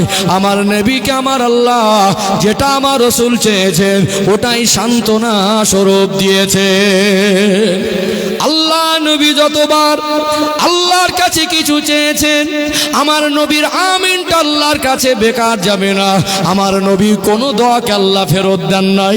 আমার নবী যখনই কষ্ট পেয়েছেন, আমার নবী যখনই দুঃখিত হয়েছেন, আমার নবী যখনই ব্যথিত হয়েছেন, আমার আল্লাহ তিনি তখন সান্ত্বনা দিয়েছেন। পৃথিবীর সব মানুষ যদি আমিন বলে, সব আমিনকে দাড়ি পাল্লার একদিকে রাখা হয়, আর আমার নবীর জবান মোবারকের একবার আমিনকে যদি দাড়ি পাল্লার একদিকে রাখা হয়, এটাও বিয়াদবি হবে, এটাও তুলনা করা যাবে না। নবীর আমিন আর উম্মতের আমিন তুলনা করা যাবে না। নবী যদি কোনো দোয়ায় আমিন বলে আর কোনো বদদোয়ায় আমিন বলে, তাহলে ওই আমিনটা আল্লাহর কাছে কবুল, আমিনটা আল্লাহর কাছে। নবী হলেন মুস্তাজাবুদ দাওয়া। আল্লাহ রসুল যেটাই বলেন, যেটাই চান, যেটাই মনে মনে আশা করেন, চান না মনে চলেছেন, আল্লাহ সেটাই আমার নবীকে দান করেন। জোরে বলুন। ইতিহাস আপনাদের জানা আছে, মসজিদে কিবলাতাইন, মসজিদে কিবলাতাইন ইতিহাস জানা আছে না? জানা নেই নাকি? একটু মনে করিয়ে দিই। নবী যদি মুখ থেকে বলেন ওটা আল্লাহ দেন। নবী যেটা মুখ থেকে চেয়েছেন ওটা আল্লাহ দিয়েছেন, যেটা বলেছেন ওটা আল্লাহ কবুল করেছেন। যখন হাত তুলেছেন ওটাও কবুল করেছেন, যখন মনে মনে আশা করেছেন ওটাও কবুল করেছেন। আমরা যে নামাজ পড়ি কোন দিকে মুখ করে? ভালো করে বলেন। কেবলার দিকে। কেবলাটা হলো আমাদের কাবা। কেবলা কাবা, কারণ কাবা শরীফ কেবলা বলে। এই কাবা শরীফের যে মাথাপে কাবায় যে নামাজটা হয়, সবাই গোল করে ঘিরে কাবাকে সামনে রাখে, কাবাকে সামনে রাখে। আমরা ভারতবর্ষের বসবাস করি, সৌদি আরব যেখানে আল্লাহর কাবা ভৌগোলিক ম্যাপের অবস্থানে, আমরা তার পূর্ব অংশে বসবাস করি। এই জন্য আমরা পশ্চিমমুখ হলে সামনে কাবা হয়, উদ্দেশ্য পশ্চিমমুখ নয়। নামাজে নিয়ত করি কি? কাবাতি শরীফাতি আল্লাহু আকবার, কাবার দিকে মুখ করি, কাবার দিকে। আর কেবলামুখী হওয়া হলো নামাজের একটা ফরজ। কেবলামুখী হওয়া, যদি ইচ্ছাকৃত আপনি কাবার দিকে মুখ না করে অন্য দিকে মুখ করে নামাজ পড়েন, নামাজটাই হবে না। এই কাবাটা আমাদের প্রথম কিবলা নয়। প্রথম কিবলা হলো যেটা হলো জেরুজালেম, মসজিদে আকসা, যেটাকে বাইতুল মাকদিস বলে, প্যালেস্তাইন। কথা কি বুঝতে পারছেন? এই মসজিদে আকসার দিকে ফিরে নামাজ ফরজ হবার পর আল্লাহ নবী সাল্লাল্লাহু আলাইহি সাল্লাম সাহাবাদের নিয়ে 16 থেকে 17 মাস মতো নামাজ পড়েছেন। কোন দিকে? জেরুজালেমের দিকে ফিরে। তখন কাবা শরীফ কেবলা ছিল না।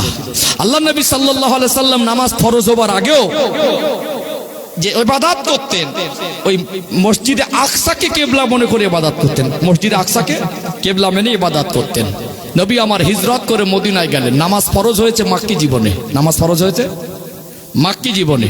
আর হিজরত করে মদিনায় গেলেন, তখন নামাজ ফরজ। সাহাবাদেরকে নিয়ে আল্লাহ নবী সাল্লাল্লাহু আলাইহি সাল্লাম মদিনার একটা গ্রামে গেলেন, যেখানে বর্তমান মসজিদে কিবলাতাইন।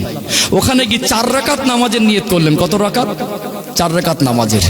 2 রাকাত নামাজ হলো। নামাজ নিয়ত করেছেন তখন কাবার দিকে ফিরে নয়, কোথায়? মসজিদে আকসার দিকে ফিরে। 2 রাকাত নামাজ হয়ে গেল। আল্লাহ নবী ইমাম হয়ে নামাজ পড়াচ্ছেন, সাহাবা হুজুররা মুক্তাদি হয়ে আল্লাহ নবী পিছনে নামাজ আদায় করছেন। নবী আমার মনে মনে করলেন, মনে মনে ভাবতে লাগলেন, আল্লাহ পাক যে জেরুজালেম যেদিকে ফিরে আমি নামাজ পড়ছি, মসজিদে আকসা, ও রব্বুল আলামিন আল্লাহ, এটাকে যদি আপনি কিবলা না বানিয়ে মসজিদে হারাম কাবা বাইতুল্লাহকে কিবলা বানিয়ে দিতেন, আমি রাসূলুল্লাহ বড় খুশি হতাম। নবী শুধু মনে মনে করেছেন। আল্লাহ পাক আমার নবীকে এত বেশি ভালোবাসেন, এত বেশি মহব্বত করেন, আমার আপনার নবীর উপরে নামাজ পড়া অবস্থায় কোরআনুল কারীমের আয়াত নাজিল হয়ে গেল। কদ নারা তাকাল্লুবা ওয়াজহিকা ফিস সামা ফালানুআল্লিয়ান্নাকা কিবলাতান তারদাহা ফাওয়াল্লি ওয়াজহাকা শাতরাল মাসজিদিল হারাম। আল্লাহর ফেরেশতা জিবরাইল আমিন আলাইহিস সালাম আমার নবীর কাছে কোরআনুল কারীমের আয়াত নিয়ে নাজিল হয়ে গেল।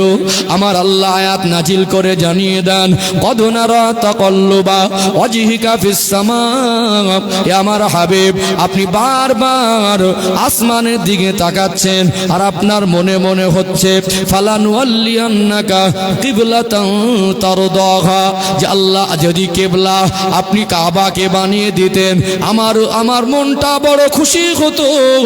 আল্লাহ যদি কিবলাটা আপনি পরিবর্তন করে দিতেন, আমার আল্লাহ বলেন ফাওয়াল্লি ওয়াজহাকা শাতরাল মাসজিদিল হারাম, এ আমার হাবিবে পেয়ারা যে হালাতে আছেন এই মুহূর্তে আপনি আপনার ওই চেহারা মুবারককে মসজিদে আকসার দিক থেকে ঘুরিয়ে নিয়ে কাবা বাইতুল্লাহর দিকে করে নেন। আজ থেকে আমি আল্লাহ আপনার জন্য আর আপনার উম্মাত উম্মাতিদের জন্য কাবা বাইতুল্লাহকে কিবলা বানিয়ে দিলাম। ধরে বলেন না, নারে তাকবীর।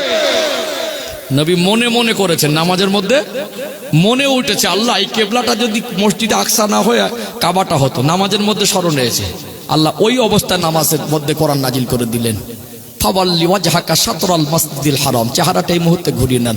2 রাকাত হলো, আল্লাহর নবী ঘুরে গেলেন উল্টো দিকে, সাহাবারাও ঘুরে গেলেন। ইমাম অনুসরণ করতে হবে না? ইমামকে অনুসরণ করতে হবে। সেই মসজিদে আমি নিজে নামাজ পড়ে এসেছি, মসজিদে কিবলাতাইন, 2 কেবলা যুক্ত মসজিদ।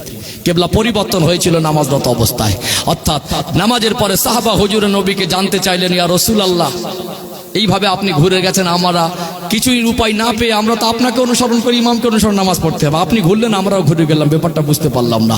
আল্লাহর হাবিব নামাজের পরে আয়াত পড়ে শোনালেন, আমি শুধু মনে মনে করেছি আল্লাহ আজ থেকে কেবলাটাকে পরিবর্তন করে কাবাকে কেবলা বানিয়েছেন। বলুন সুবহানাল্লাহ। তাহলে নবী মনে করলে আল্লাহ সেটা দেয়, নবী হাত তুললে আল্লাহ সেটা দেন, নবী আমিন বললে সেটাও আল্লাহ দেবেন। আমি এই কথাটা বলার উদ্দেশ্য, এই জিনিসটাকে হালকা ভাবে নেবেন না। নবী কি বলছেন যে জিবরাইল আমিন আলাইহিস সালাম আমাকে শুনিয়ে শুনিয়ে বলছেন, যে ব্যক্তি রমাদানুল মোবারক মাসের মতো রহমতের মাস পেল, ওই মাসের হক আদায় করে, ওই মাসে ইবাদত বন্দেগী করে, আল্লাহকে সন্তুষ্ট করে জান্নাতের হকদার হতে পারলো না, আর নিজের জন্য জাহান্নাম হারাম করে নিতে পারলো না, ওই ব্যক্তি ধ্বংস হোক। এটা একটা বদদোয়া। ঠিক আছে, কারো ধ্বংস চাওয়া বদদোয়া না, ওই ব্যক্তি ধ্বংস হোক। সেখানে নবী বলছেন কি আমিন। তার মানে আপনি যদি, আমি যদি রহমতের মাস পাওয়ার পরে হক আদায় করতে না পারি, রহমতের মাস পাওয়ার পরে নিজের গোনা ক্ষমা করে নিতে না পারি, এই মাসে বেশি নেকি অর্জন করে গোনার পাল্লা ভারী করে জান্নাতের হকদার হতে না পারি, জিবরাইল আমিন আলাইহিস সালামের ওই বলা আর নবীর আমিন বলাটা আমার আপনার উপরে প্রয়োগ হবে। পৃথিবীর কোন শক্তি আমাদেরকে বাঁচাতে পারবে না। এত হালকা ভাবে নিলে হবে না। অস্তই গা ভাসিয়ে চলে আমাদের অভ্যাস, বুঝতে পারছেন না? তালে তাল মিলিয়ে চলে আমাদের অভ্যাস, আবেগে গা ভাসিয়ে চলে চলে এই পর্যন্ত এসেছি। শুধু জলসাই শুনি আর জলসাই করি আর জলসাই দেই। 40 বছর ধরে জলসা শুনে এখন জীবনের পরিবর্তন কিছু হিসাব পেলাম না। শুধু গা ভাসিয়ে চললে হবে না। এখানে আপনার জন্য দুটো রাস্তা। এই মাস পাওয়ার পরে এক আপনার জন্য ধ্বংস অনিবার্য, আর এক জান্নাতের হকদার হয়ে যাওয়া সৌভাগ্য। এটা আপনি ডিসাইড করবেন কোনটা আপনার জন্য কল্যাণ হবে। সোজা রাস্তা আল্লাহ বলে দিয়েছেন, ওয়া আনি'বুদুনি হাযা সিরাতুম মুস্তাকিম, তোমরা আমারই ইবাদত করো, এটাই তোমাদের জন্য সোজা রাস্তা। যদি সোজা রাস্তা আপনার পছন্দ না হয়, আপনি বেকার রাস্তায় যাবেন, আল্লাহ রহমত থেকে বঞ্চিত হবেন, আল্লাহর সাহায্যের দরজা আপনার জন্য বন্ধ হয়ে যাবে, আল্লাহর করুণা আপনার জন্য বন্ধ হয়ে যাবে, সমাজের কাছে লাঞ্ছিত হবেন, অপমান হবেন, ক্ষতিগ্রস্ত হবেন, বিপদগামী হবেন, আপনার দুনিয়ার জীবনটা ঘৃণার হবে, লাঞ্ছনার হবে, বঞ্চনার হবে, অপমানের হবে, অপদস্থের হবে, আল্লাহকে নারাজ করে মরণের সময় ঘৃণার মৌত হবে, কষ্টের মৌত হবে, কবর জগৎ কঠিন হবে, আখিরাতটাও কঠিন হবে। তাহলে রহমতের মাস আল্লাহ আমাদের দিয়েছেন, এমন এমন সুযোগ আল্লাহ দিয়েছেন। এই মাসটা আল্লাহর কাছে যদি হক আদায় করি, তো আল্লাহ আমাদের জীবনের সব গুনাহ মাফ করে, আল্লাহ আমাদের জীবনকে পবিত্র করে, মোমেনদের অন্তর্ভুক্ত করে আল্লাহ জান্নাতের হকদার বানিয়ে দেয়। জোরে বলুন। এবারে বলবেন যে আমি ব্যবসায়ী, আমি চাষি, আমি বিভিন্ন কাজকাম না করলে খাওয়া হবে না। আপনি বলুন, যদি অন্য কোনো মাসে হঠাৎ করে 1 মাস অসুস্থ হয়ে যান, তখন তো কি করে বলবেন যে খাওয়া হবে না? আমার কথাকে বুঝতে পারছেন? আজকে রোজা রাখলে আপনার সংসার চলবে না, রোজা রাখলে আপনার সংসার চলবে না। তাহলে আপনি বলুন, আপনার বাড়ির পাশে যে মানুষটা আপনার মতো বলতো রোজা রাখলে সংসার চলবে না, ওই মানুষটা এমন রোগে আক্রান্ত হয়েছে বা এমন একটা দুর্ঘটনা বিপদ তার জীবনে নেমে এসেছে, সে জীবনে আর কাজ করতে পারে না, তার সংসারটা কি করে চলছে? আপনাকে 2 মাস আগে থেকে তৈরি হয়ে থাকতে হবে। খুব ভারী কাজ, চোটচাটের কাজটা একটু কম করব, আগাম করে নেব, ওই মাসে চলার মতো কাজ করব, যাতে আমার রোজার মাসের হক নষ্ট হয়ে না যায়। এবারে যদি বলেন এটা কেন আমি দুনিয়ার লস করব? আল্লাহ রোজার মাসটা মানুষের জন্য রহমত স্বরূপ, মানে উপহার স্বরূপ দিয়েছেন। ব্যবসা 12 মাস সব ব্যবসা একরকম হয় না। ঠিক দেখবেন ঈদের সময় কাপড়ের দোকানদারগুলো যে পরিমাণে বেচাকেনা করে, অন্যান্য সময় সেই পরিমাণে বেচাকেনা হয় কি? সেই পরিমাণে বেচাকেনা হয় না। আমাদের ভারতবর্ষের কালচারে, বিশেষ করে পশ্চিম বাংলার মানুষ, আমার হিন্দু ভাইরা দুর্গাপুজোর সময় কেনাকাটা করে না? দুর্গাপুজোর সময় একজন কাপড়ের দোকানদার যে পরিমাণে বেচাকেনা করে, অন্যান্য সময় সেই বেচাকেনা হয় কি? হয় না। তাহলে ওই দিন যদি হঠাৎ করে দোকানের যিনি মেন দোকানদার দোকান পরিচালনা করেন, রাতের বেলা খুব জ্বর আসে, ঈদের একদিন আগে দোকানে প্রচুর ভিড় থাকে, কয়েক লক্ষ টাকার মাল তুলে থাকে, সেদিন কেউ বাহানা করে বলবে, যাই হোক আমার গায়ে জ্বর জ্বর করছে, আজকে আমি যাব না, তোরা তোদের মতো দোকানটা বন্ধ করে দে। বলবে? একটু হাঁকু দেন না। বলবে? ও বল সকালবেলা পেট ব্যথা করে ওষুধ খেয়ে যাবে। যদি পায়খানা হয়, পাতলা পায়খানা, ও ওষুধ খেয়ে যাবে, 2 কোড়া করে ডোজ দাও, খুব আর চাপ আছে মাথায়। যদি গায়ে জ্বর আসে, জ্বর হয় হোক আমাকে যেতেই হবে। দুনিয়ার লাভের জন্য আমরা তখন অসুস্থর বাধা মানি না, যতক্ষণ না পিঠে দেয়াল থেকে যায়, পরিস্থিতি না থাকে, যতক্ষণ চলতে পারি ততক্ষণ চেষ্টা করি। দুনিয়া সামান্য লাভের জন্য যদি আমাদের চেষ্টা করতে হয়, দুনিয়ার জীবনটা 60 বছর 70 বছর, কবরের জীবনটা কত বছর তার হিসাব আমাদের কারোর কাছে নেই। কুল্লু মান আলাইহা ফান ওয়া ইয়াবকা ওয়াজহু রাব্বিকা যুল জালালি ওয়াল ইকরাম। আল্লাহ সব ফানা করে দেবেন, কিয়ামত যতদিন না হচ্ছে কবরের জগতে থাকতে হবে। এই দুনিয়ায় কষ্ট করলেও কবর জগতে ভালো থাকার ব্যবস্থা করে নেওয়া দরকার। ঠিক বলছি না ভুল বলছি? কারণ একটা মানুষ যদি 1 ঘন্টা জ্বালা যন্ত্রণা সহ্য করতে না পারে, একদিন কারেন্ট না থাকলে যদি সহ্য না হয়, সামান্য তরকারির স্বাদ খারাপ হয়ে গেলে স্ত্রীর উপরে যদি রাগটা উগরে দেয়, হয় না? হয় না? হয়তো এখানে জায়গা গরম হয়ে গেল, ভালো লাগছে না, উঠে চলে গেলেন, কবরে চলে যখন আমাকে আপনাকে রেখে আসবে, ওখান থেকে পালাবার রাস্তা পাবেন। এখানে যন্ত্রণা করলো, চিৎকার করে কাউকে ডাকলেন, কেউ না কেউ আপনাকে সাহায্য করে, কেউ না কেউ ডাক্তারখানা নিয়ে যাবে, ওখানে গিয়ে চিৎকার মেরে ডাকলে আপনার কান্নার আওয়াজ কারোর কানে পৌঁছাবে। এখানে কারেন্ট চলে গেলে যে কোনো মূল্যে একটা আলোর ব্যবস্থা করে নিলেন, কবরের জগতে আপনাকে কেউ আলো বাতাস পৌঁছে দিতে পারবে? তাহলে এখানের থেকে সেই জায়গাটা অনেক গুণে কঠিন জায়গা। এই জগতে যদি 50 বছর বাঁচার জন্য, কি 30 বছর বাঁচার জন্য, 40 বছর বাঁচার জন্য, গায়ে জ্বর অবস্থায় 2 টাকা কামাই করে ভালো থাকার জন্য যদি দোকান খোলা বন্ধ করতে না পারেন, তো আল্লাহ তো 11 মাস সুযোগ দিয়েছেন, 11 মাস ইনকাম করেছেন। একটা মাস ইনকাম তো আল্লাহ হারাম করিনি, চোটচাটের কাজটা কমিয়ে দেন। আপনি এমন কাজ করেন চলার মতো, 1 মাস আগে যদি একটা মানুষ চিন্তা করে রাখে, যদি 2 দিন অসুস্থ হয়ে যায় বা 1 মাস অসুস্থ হয়ে যায়, যেন হাত পাততে না হয়, কিছু টাকাও তো জমিয়ে রাখে না? তা আপনিও জমিয়ে রাখেন, আপনি প্রস্তুতি গ্রহণ করেন যে রহমতের মাসে আমি জীবনটাকে পরিবর্তন করব, রহমতের মাসে আমার জীবনে ঘাটতি পূরণ করব, আমলে ইবাদত করব।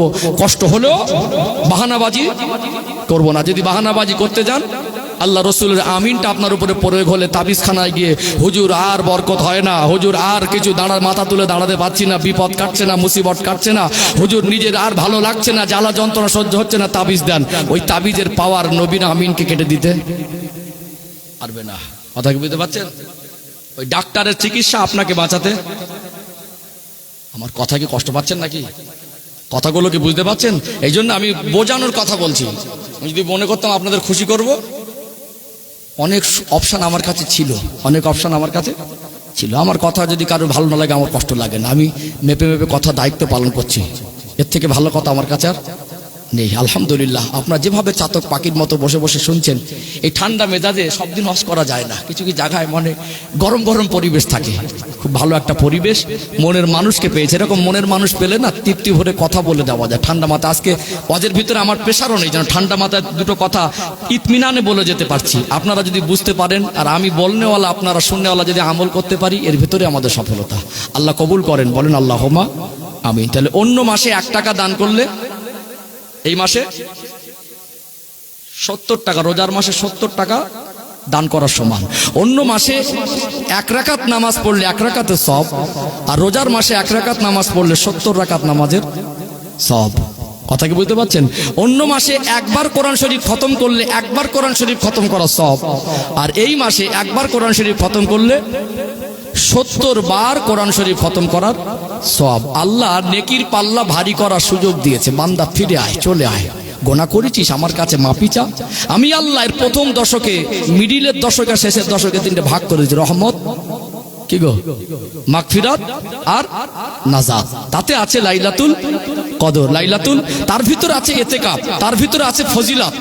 গোটা পরিবেশটা আল্লাহ রহমত দিয়ে ভরে দেন। রহমত দিয়ে আমি আমার লাস্ট পয়েন্ট আমি যেটা আসবো সেটা হলো মুত্তাকি হওয়ার অপশন। মনে আছে তো? মুত্তাকি হওয়ার যে লাআল্লাকুম তাত্তাকুনের ব্যাখ্যায় আমি আসিনি। আমি যারা বাহানাবাজি করে, আমার মনে হয় এই কথাগুলো বালিশে মাথা দিয়ে যদি ভাবে আমার কথাগুলো, ওর বাহানাবাজি করতে গেলে নিজের কাছে লজ্জাবোধ হবে।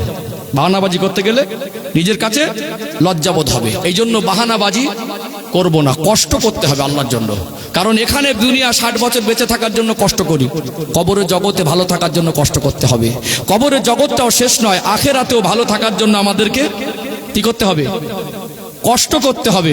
অর্থাৎ কবর জগতে, দুনিয়ার জগতে শুরু আছে শেষ আছে, কবর জগতে শুরু আছে শেষ আছে, বিচারের পরে জান্নাত আর জাহান্নামীদের যেটা শুরু আছে তার কোনো শেষ, তার কোনো শেষ নাই। তাহলে সেই জগৎটা এই জগতের থেকে অনেক বেশি মূল্যবান।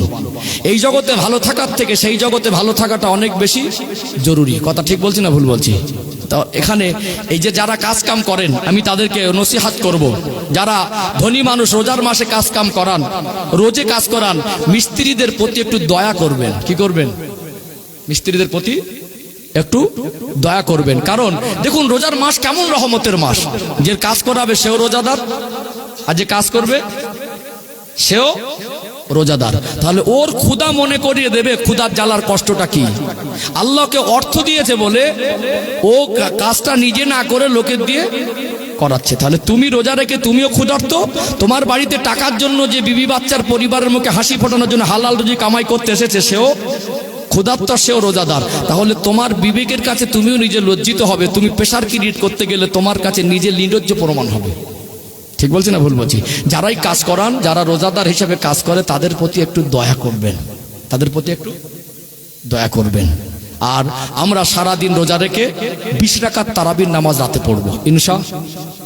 বিভিন্ন রকম ফিতনা ফাসাদ দলাদলি বিভ্রান্তির মধ্যে যাবে না, বিতর্কে যাওয়ার দরকার নেই। ভাই তোমার যেটা ভালো লাগে তুমি করো, আমার যেটা ভালো লাগে আমি করি। তোমার যদি ওটা দলিল থাকে তুমি মানো, আমার যদি এটা দলিল আছে এটা আমি মানি। বিতর্কে গেলাম না, বিতর্ক জিনিসটা ভালো না। আর কোরআন তেলাওয়াতের মধ্যে সময় কাটাবেন ইনশাআল্লাহ। যতটুকু পারা যায় জবানকে কন্ট্রোল করতে হবে। কারণ আমি এই মোত্তাকি হওয়ার অপশানে আমার সবকটা মোত্তাকি হওয়ার অপশানগুলো আমি খুঁজে খুঁজে বার করে দেবো ইনশাআল্লাহ, ইনশাআল্লাহ। তাহলে এই পর্যন্ত আমি মোটামুটি রোজা সম্পর্কে যা বুঝিয়েছি, বুঝতে পেরেছেন?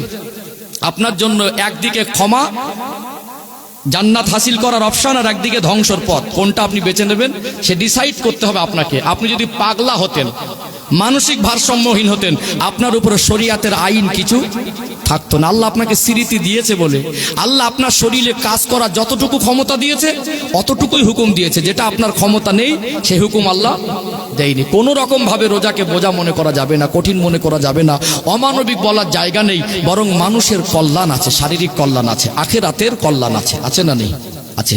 একটু তাকবীর দিয়ে দরুদ শরীফ পড়ে নিয়ে মুত্তাকি হওয়ার অপশনগুলো তুলে দেবো ইনশাআল্লাহ। একটু মহব্বতের তাকবীর দেন তো, নারে তাকবীর, মাশাআল্লাহ। আরেকটু প্রাণ ভরে আওয়াজ দেন, নারে তাকবীর। সিলসিলায়ে হক মুজাদ্দিদ জামান হিজবুল্লাহ আহলে সুন্নাত ওয়াল জামাত শাওরা গ্রামবাসী বিন্দু, এ মাহফিলের কমিটি সাহেবানগণ, নারে তাকবীর। একটু মহব্বতে দরুদ শরীফ, আল্লাহুম্মা সাল্লি আলা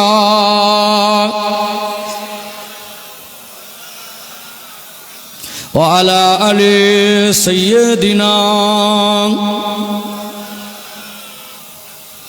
हब्बे अहमद जलही सीने में है, मैं हूँ मेरा दिल मदीने में है।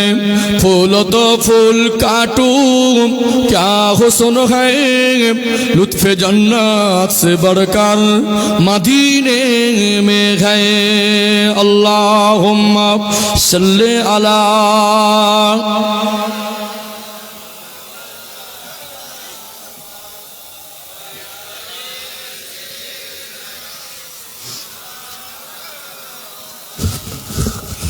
इन हवाओं से कह दो न आए इधर, मुझको खुशबू की कोई ज़रूरत नहीं, जिनके खुशबू से महका सारा जहां, खुशबू नबी के पसीने में गए। अल्लाहुम्मा सल्ले अला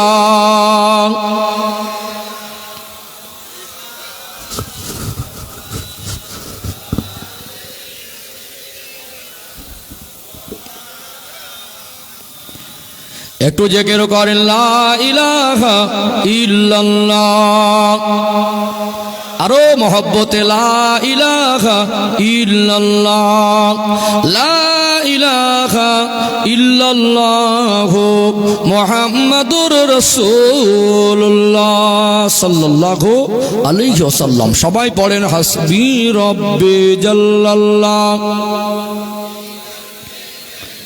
আরো মহব্বতে হাসবি রব্বি জাল্লাল্লাহ মাফি কলবি গায়রুল্লাহ নূর মুহাম্মদ সাল্লাল্লাহ হক লা ইলাহা ইল্লাল্লাহ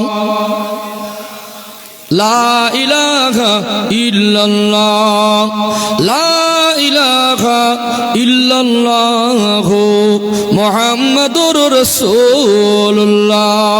আল্লাহুম্মা সাল্লি আলা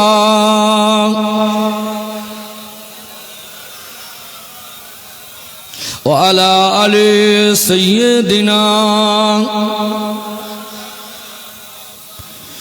মহামূল্য সুসময় অকারণে কেন যায় পড়ো পড়ো সর্বদাই লা ইলাহা ইল্লাল্লাহ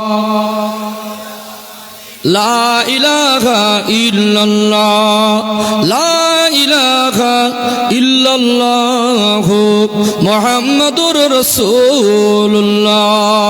আল্লাহুম্মা সাল্লি আলা